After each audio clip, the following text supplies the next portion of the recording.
Aujourd'hui, j'ai pris ce trade perdant. J'ai eu une mauvaise entrée aussi. Mais avant de vous montrer ma mauvaise entrée, je vais faire la top-down analysis du trade. En daily, on a eu une belle bougie baissière de la daily précédente qui a inversé le gap d'ouverture de la nouvelle semaine. Après s'être étendu dans des plus hauts historiques, on peut créer un retracement pour venir dans ce gap pour ensuite continuer. Ou alors on respecte ce gap entier par rapport à cette mèche, sans compter la gap de nouvelle semaine, la gap entière. On peut la respecter comme on l'a fait et continuer à la hausse à partir de là.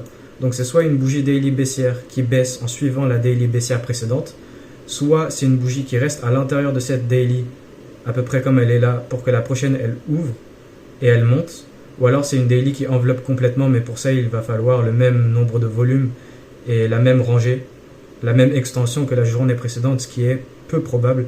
Donc c'est soit une bougie de fonction de pause pour que la prochaine continue, ou alors une bougie baissière pour qu'elle part à la baisse. Et ce qui a indiqué plus le scénario d'une bougie daily baissière, c'est comment le H4 il s'est bien enveloppé, il est passé bearish, et on a cette belle gap dans laquelle on est là, et je vends à l'intérieur de ce gap pour aller vers les bas égaux qui sont là. H4 bearish, je considère une probabilité de la bougie daily baissière. Le H1 qui est bearish à l'intérieur de la rangée, et cette CB, le gap. En revenant là-dedans, on réinverse en faisant IFVG, création d'order block, gap. On s'arrête à ce point-là. Ça, c'est mon attirance de liquidité pour le market maker sell model. On revient à l'intérieur de la zone dans laquelle je suis intéressé à vendre. Là, on est en H1. Donc, daily, analyse baissière. H4 bearish, H1 bearish, M15 bearish. On a cartographié ce bas à l'intérieur de la zone dans laquelle je veux vendre. Market open, voilà mon analyse. J'ai le haut qui est cartographié à l'intérieur de la zone où je veux vendre. Elle vient, elle prend confirmation pour aller viser la liquidité opposée. Cool. À la prise de liquidité sur la manipulation au début du market open, on vient, on prend réaction et M1, 16D total, et j'ai vendu à peu près au même point que la clôture de la bougie. Donc la bougie elle clôture, nouvelle bougie, et je vends à peu près à la même point, sauf que ce qui fait c'est que ma position elle est modifiée, et au lieu d'avoir le TP à ce qui serait l'attirance de liquidité pour le 2R tout pile, je l'ai au-delà de mon attirance de liquidité dans du vide, en considérant de garder ma bonne position et pas couper la perte à moins que ce que c'est que... le gain, couper le gain à moins que ce que c'est censé être. Donc la position elle est légèrement modifiée avec le SL un peu plus bas. Ici je me suis fait sortir, elle est revenue, mais voilà, on a formé des hauts égaux, c'était pour continuer. Imaginez, on m'aurait weak out pour directement continuer, mais non. Donc SL un peu plus bas et le TP il est au-delà de mon attirance de liquidité. Donc j'ai dû modifier ça, et voilà pourquoi les entrées c'est très important, parce que tout ce qu'il y a à faire techniquement c'est ok, la bougie elle termine, la nouvelle elle ouvre, il faut juste attendre avec le bouton juste pas le bouton mais le doigt juste au-dessus du bouton vendre. On attend que ça monte, que ça touche la position, ma zone d'entrée, le prix d'entrée à peu près là où je veux, et faire tac avec le doigt, et puis voilà. Alors que je suis entré, j'ai tapé sur le bouton un petit peu trop tôt. Le truc aussi avec cette confirmation, c'est ma discrétion, je la connais ce type de confirmation, je l'aime pas trop. La seule chose qui est de la qualité, c'est comment on enveloppe complètement CSD 1 minute avec du displacement, surtout sur ces bougies-là. À ce point-là, c'était pas ouf, mais on fait pause, on arrive. Et ça fait une sorte de petit épaule, tête-épaule, si vous voyez ce que je veux dire, mais ça, c'est rien à voir. Le problème, c'était comment, voilà, on était en train de vendre dans de la haute résistance de ce gap. Mais le truc, c'est que aussi ma discrétion, j'ai déjà vu par le passé des scénarios où on fait une manipulation et on a l'air de faire de la haute résistance. Mais comme c'est de la manipulation et que ça se représente comme ça, ok, ça se représente comme de la haute résistance et ça peut être compliqué pour vendre.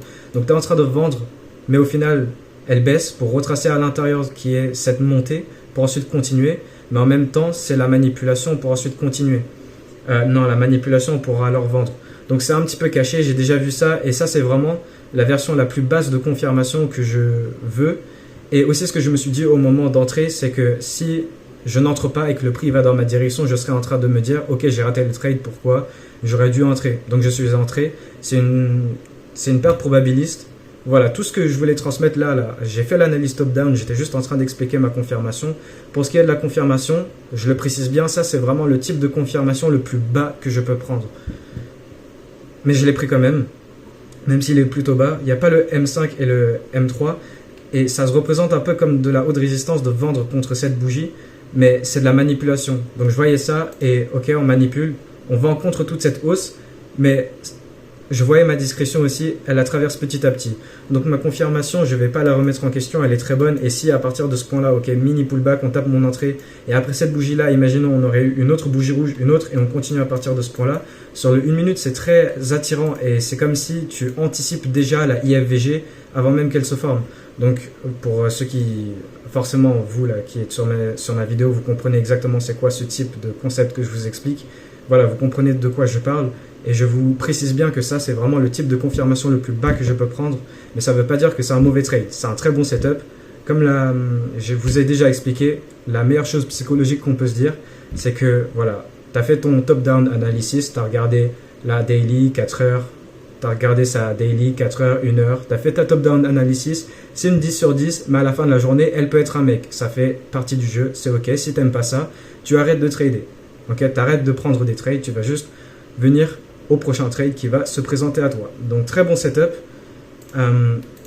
100% de confluence avec la Perfect Trade Checklist.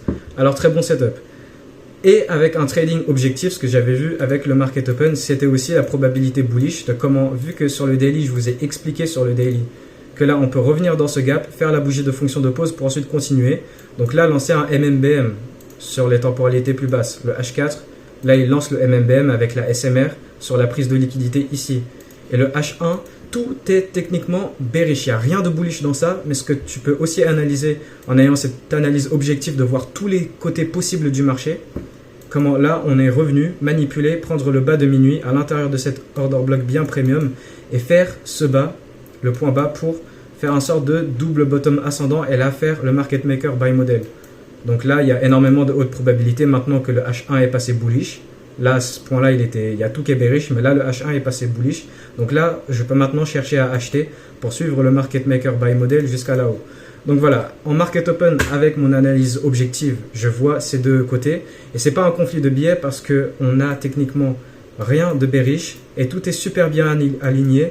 J'ai eu mon entrée juste avant la clôture M15 et là, on a une super clôture M15 qui entre. Je m'y attendais à ce que la prochaine, elle lance la baisse et qu'on a un H1 qui là, voilà, fait un rejet à l'intérieur du gap de la prise de liquidité et la prochaine bougie H1 qui au final se représente comme ça, elle enveloppe et elle part à la baisse et elle vient prendre la liquidité.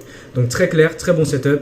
Il se trouve que c'est une de ces personnes, non, pas une de ces personnes, une de ces 10 sur 10 qui, voilà, au final, tu découvres que c'est un mec, ça fait partie du jeu, tu ne le savais pas.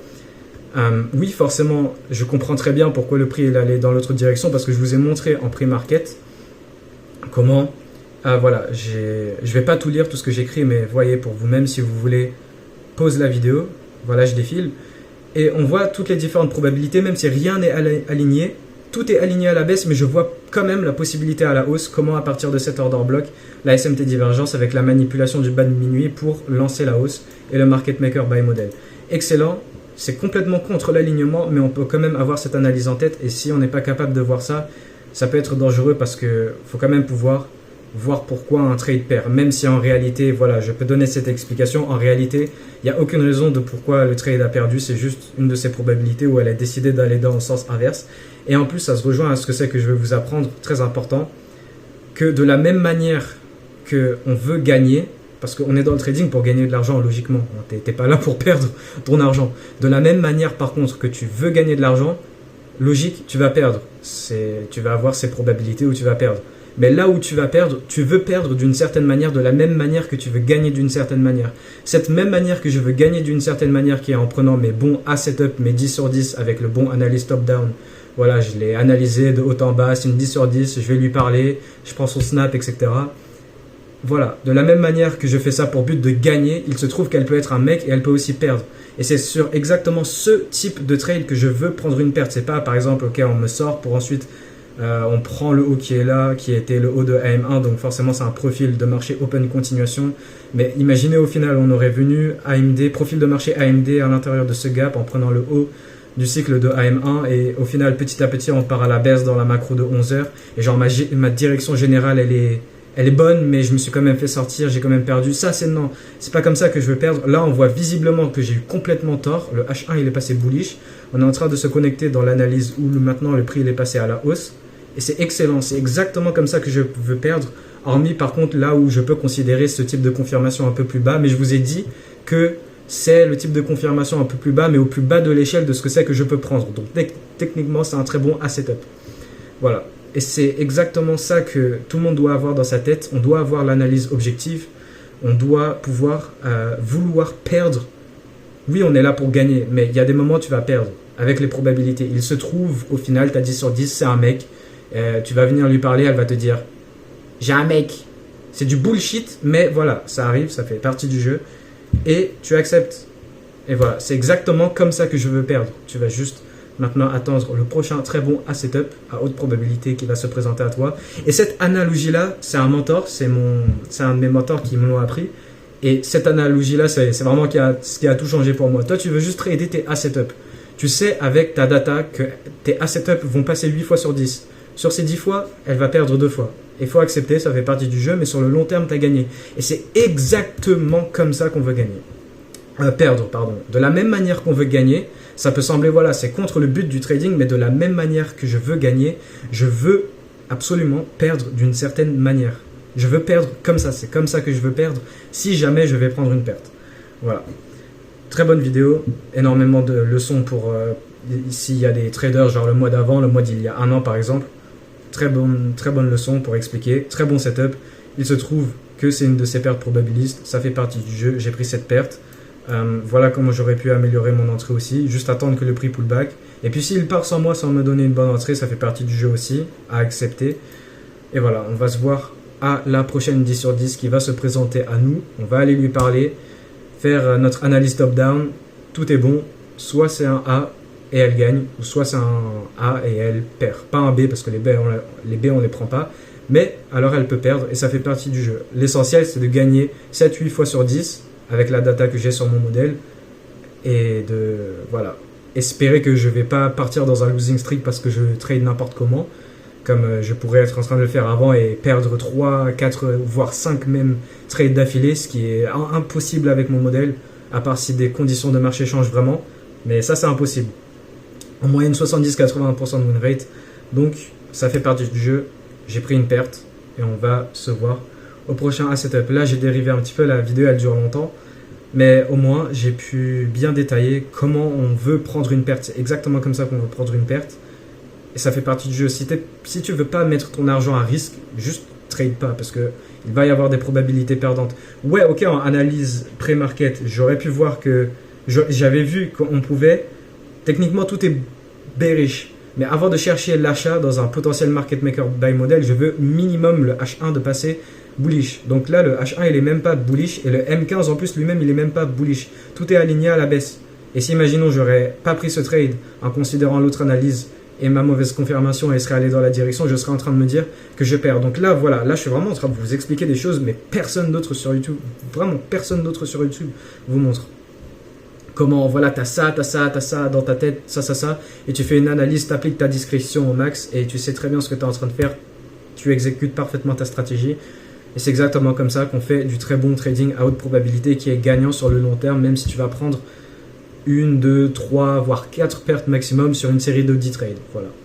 On va se voir au prochain setup. Je vous ai détaillé énormément de super leçons que le mois d'il y a un an aurait vraiment aimé entendre parce que personne ne parle de ça sur YouTube. C'est vraiment fou comment je dois aller sur le trading hispanique et le trading anglais sur YouTube pour apprendre ce type de choses. Le trading français, il n'y a personne. C'est pour ça moi je vais être la référence numéro 1 du trading en France parce que vraiment il y a personne sur le YouTube français qui explique correctement le trading. Je dois vraiment aller chez les Dominicains pour apprendre le trading. Donc voilà, si vous savez qui est mon mentor, allez, salut.